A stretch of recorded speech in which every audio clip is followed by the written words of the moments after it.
Hey everybody, it's great to see you today. Welcome to Living Power, your online Bible study where we're walking through the Bible in a year. Today is August 1st, if you can believe that. Summer is just flying by.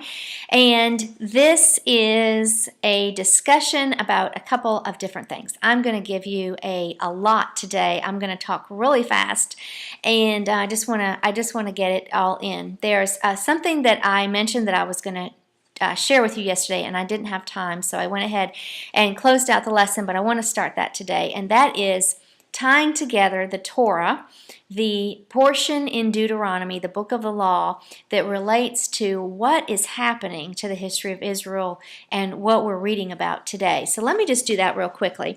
I wanted to share with you that the Torah is the first 5 books of the Bible. The book of the law is specifically Deuteronomy, and there are in Deuteronomy 28, chapter 28, there are curses for disobedience. We read about these back in March, and we read blessings for obedience and we read curses for disobedience. And I just wanted you to be able to make that connection, that it's actually Deuteronomy 28, verse 15 to 29, and Deuteronomy 30.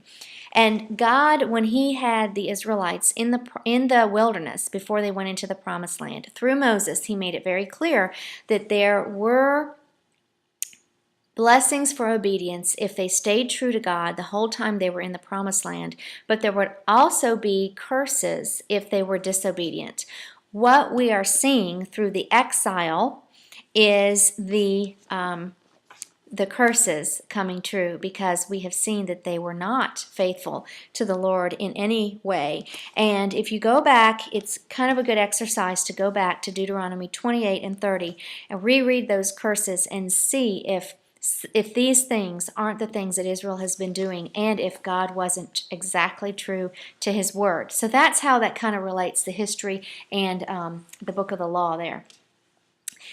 Okay, we have been talking about idols, and we have been seeing that Israel has household gods. They have been worshiping other gods. And today's reading in Josiah's religious reforms in 2 Kings 23. If you are just now joining us and this is the first video that you're watching, you might want to go back and watch July 30th, because I do start to talk a little bit about these abominable practices of the Canaanites and how they worshipped Baal, how they worshipped Astarte. Today I want to talk about Molech and how they worshipped Molech. Molech is another foreign god. It's a Canaanite god, and he's actually talked about in verse 10 of 2 Kings 23. Here's the deal with Molech. This is really going to gross a lot of you out, so I will try to be as good as I can. In one of the books that I was reading this summer, I want to give God praise again, because it was a book that I pulled off the shelf, and I had put it down for probably 25 years.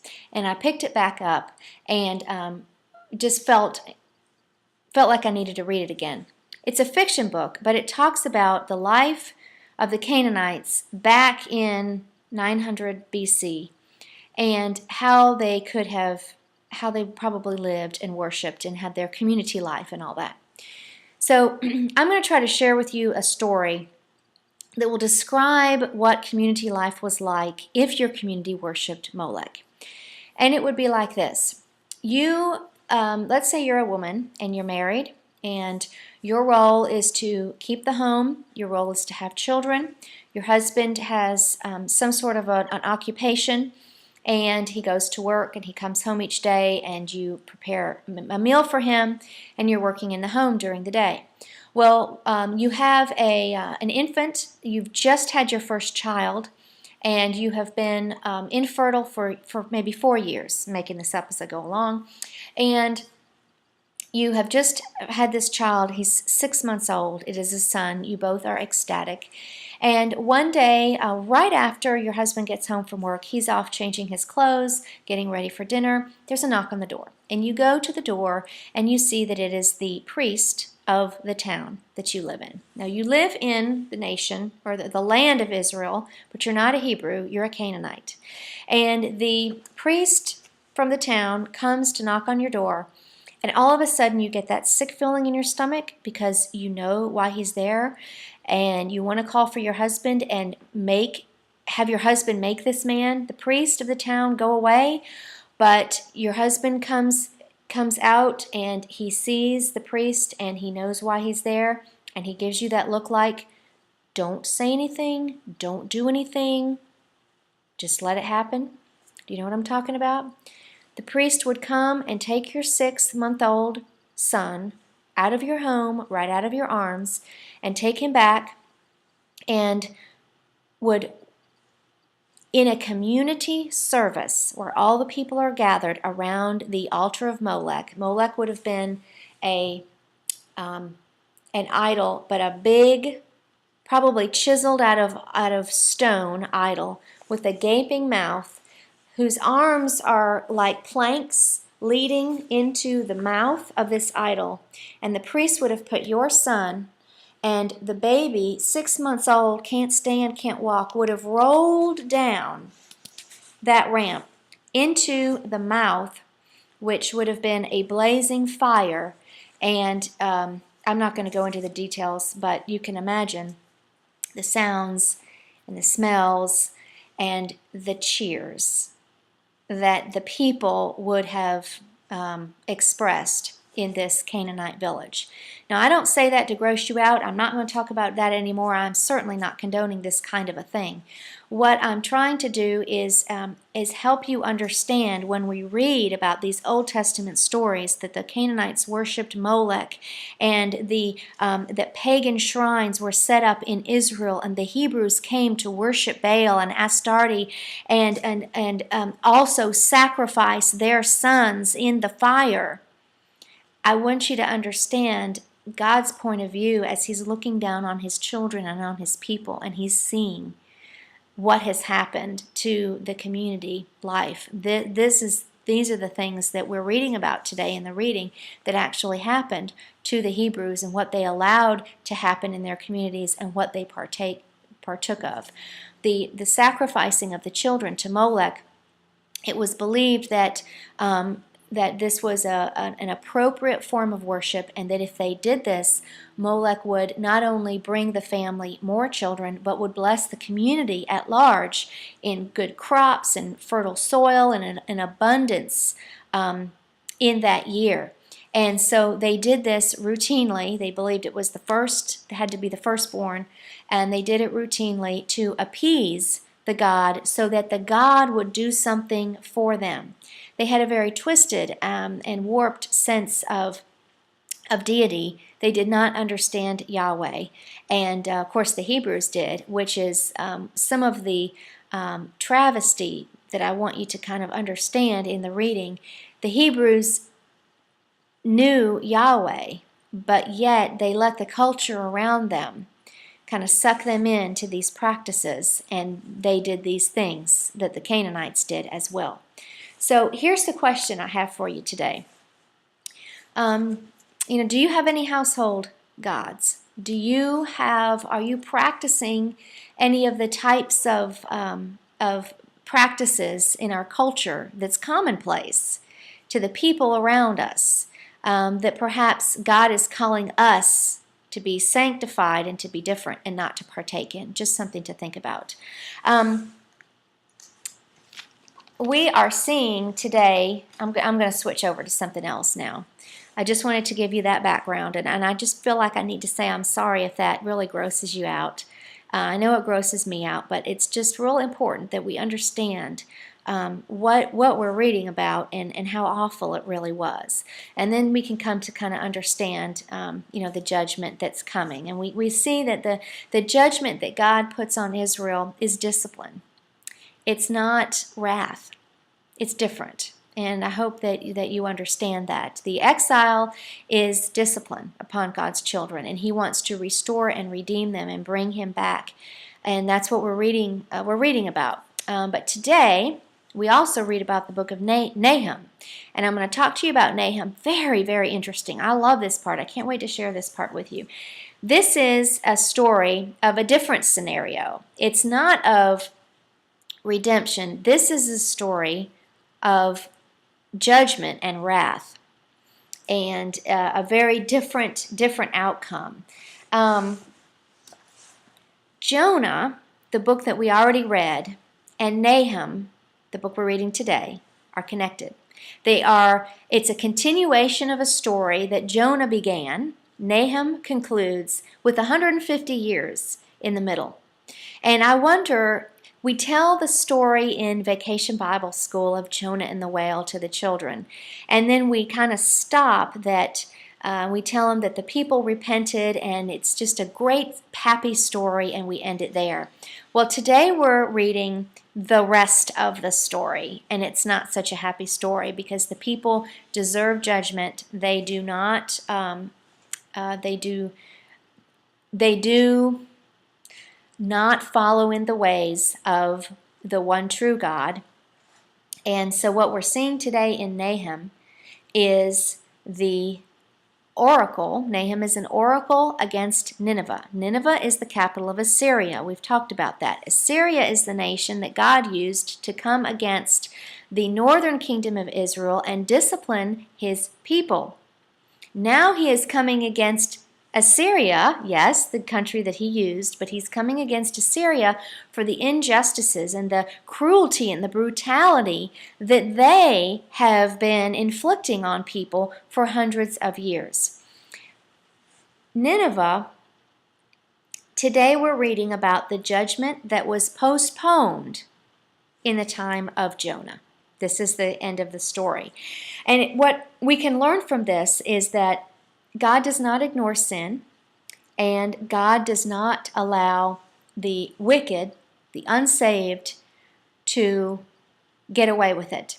It looks like it many times in the world because we see things happening around us and it looks like God isn't doing anything. But the message today is God does see, God will deal with it, and he will handle it appropriately in his own time. Here's an example of Nineveh. How did Nineveh fall? And this is what's so interesting. In Nahum chapter 2, verse 8 to 13, after I'm finished describing, you might want to go back and see if this actually isn't in the prophecy that Nahum is giving. You know, this oracle means a burden. And what Nahum is having to deliver is God has called him to deliver this burden, this burdenous message, because Nineveh is going to fall. And Nineveh does fall, and here's how it happens. There is a great flood water that comes at the time of, I guess it's the rainy season, and there's a flood. And the Medes and the Babylonians have seized the city, and they are, remember there's this challenge for world dominance. The Assyrians have been the dominant world power, and now the Medes are rising as a nation, and Babylon. The Babylonians are rising as a nation. And they're sieging this city of Nineveh for months, and they haven't had any luck at all in getting through to the city. Remember, the city is so big. Remember in Jonah, we talked about Jonah going through and witnessing for 3 days, and it took him that long to get through the entire city. So it's a 3 days journey. It's a great city. It's just huge. The rainy season has come. The 2 rivers have begun to rise, and the waters beat against the Nineveh walls of the city, and the walls collapse. God is making it very clear here. I don't know that historians would agree, but from a theological perspective, I can tell you God is making it very clear that the Babylonians didn't destroy Assyria. God did. The Babylonians had been trying to take the city for months to no luck, but God used the reservoir of water. The waters are at his command, and it tore down the walls. God does not need armies. And I believe that's the message here in Nahum 2, verse 8 to 13. That's how Nineveh fell. Now, the prophecy against Assyria and the fall of Assyria can also be found in Isaiah 10, 5 to 19, and Zephaniah 2, verse 13 to 15. There have been excavations recent excavations as of 40 years ago that have taken place, and they've actually found where the city of Nineveh was, and I believe they're starting to excavate that now. But this is a city that fell and that was not to be rebuilt. I mean, God completely destroyed this city. So the end was strange, sudden, and tragic, and can only be explained by God's hand, his providential hand, bringing judgment and wrath upon these people who were cruel and brutal, very violent. And we talked earlier that God does take a look at the nations. He is in charge of the nations. He has nations rise, he has nations fall, and he does hold them accountable to how nations treat other nations. So this was part of the world history where Babylon comes to world power and ends up taking Jerusalem. Again, we haven't quite gotten there in 586. But this, I hope, gives you kind of an understanding of what you're reading today and the prophecy of Nahum and how it did absolutely come true exactly as God said. And then in the end here of Nahum, in verse 19, at the very end, it says, "All who hear of your destruction will clap their hands for joy." This is a nation that was very brutal. Remember how we had talked about them peeling off the skins of people that they had taken captive and then putting the bodies up for display against the walls of the city. We don't need to go into that again, but a very brutal nation that God has come against in judgment and wrath. So I hope what we're seeing today is that God is good and He is holy, and we can understand that, but sometimes we have trouble with God coming against people in judgment. It's because He is good that He must judge sin. It is because He is holy that He cannot let sin go unpunished. And that is why it is so important, while we still have time, while we're able, to really understand the gospel message and the message of redemption that Christ brings and offers to us as a free gift, because it is through Him and our belief in Him and our accepting Him as Savior and Lord that we can receive a full pardon, full forgiveness from God Himself, not to receive any wrath, but to be completely forgiven. For that is the gift of salvation that the life, death, and resurrection of Jesus offers to us. I hope as we read this and about the tragic ending to the city and the people of Nineveh, that it would just allow our hearts to become more convicted to witness to others while we still can, and that others, the people that are lost, would know the salvation that we know through Jesus Christ.